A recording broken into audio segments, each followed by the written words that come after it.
Мемлекеттік жекешелік әріптестік аясында салынып жатқан жобалардың бірі әкімшілік іскерлік орталығының маңында жүзеге асып жатыр. 320 орынға арналған балабақшаны кәсіпкер өз қаржысына тұрғызады. Құны 540 миллион теңге. Келер жылдың наурыз айында пайдалануға берілетін нысан мемлекеттің меншігінде болады. Бірақ екі жақты келісімге сәйкес басқару толықтай кәсіпкердің құзыретіне беріледі. Ал құрылысқа жұмсалған ақша 6 жылдың ішінде кәсіпкерге қайтарылады. Мемлекет егерде 15 жылға басқаруға берген кезде келісімшарт бойынша жыл сайын, егер біз дұрыс сапалы басқаратын болсақ, бізге жылдың аяғында 30 миллион теңге мемлекет тарапынан вознаграждение ретінде кәсіпкерге төленеді. Мінекей тиімділігі сол деп ойлаймын.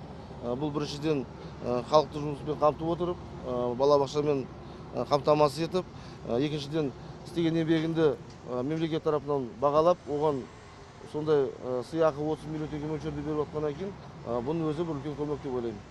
Аталған бағдарлама құрылыспен көрсетілетін қызметтің сапалы болуына септігін тигізеді. Кәсіпкер қалтасынан ақша жұмсағаннан кейін пайда табу үшін барын салады. Өйткені басқару бизнесменге берілгенімен бақылау мемлекеттің меншігінде қала бермек. Егер қандай да бір кемшілік анықталса, айыппұл салынып, тіпті келісімшарт бұзылуы мүмкін.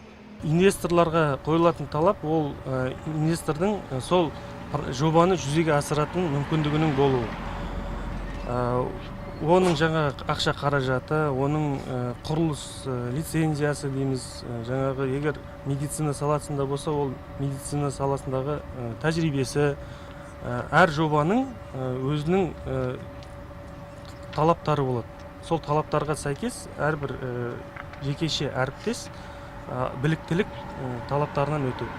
Өңірде мемлекеттік жекешелік әріптестік аясында жыл басынан бері 20 жобаның тиісті құжаты әзірленген, ал нақты келісім шартпен 13 нысанның құрылысы жүріп жатыр. Бағдарламаға белсене қатысып жатқандардың дені жергілікті бизнесмендер, ал түркиялық инвесторлар Шымкентте жедел жәрдем станциясын модернизациялауда қолға алыпты. Бүгінгі таңға қазір шетелдік инвестор бір жобада жаңағы жедел жәрдем станциясын модернизациялау. Одан кейін қазір біз денсаулық сақтау саласын автоматизациялау. Сол жоба бойынша Ресейден келген тағы шетелдік инвесторларымыз бар.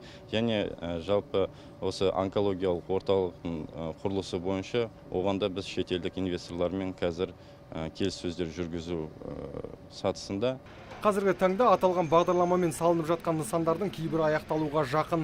Мәселен, қазан айында Түлкібас ауданындағы 100 орындық балабақшаның құрылысы бітіп, халықтың игілігіне беріледі. Нұрсұлтан Тұрысбеков, Талғат Қырғызалиев, Абзал Тұрабеков, ТВК телеарнасының жаңалықтар қызметі.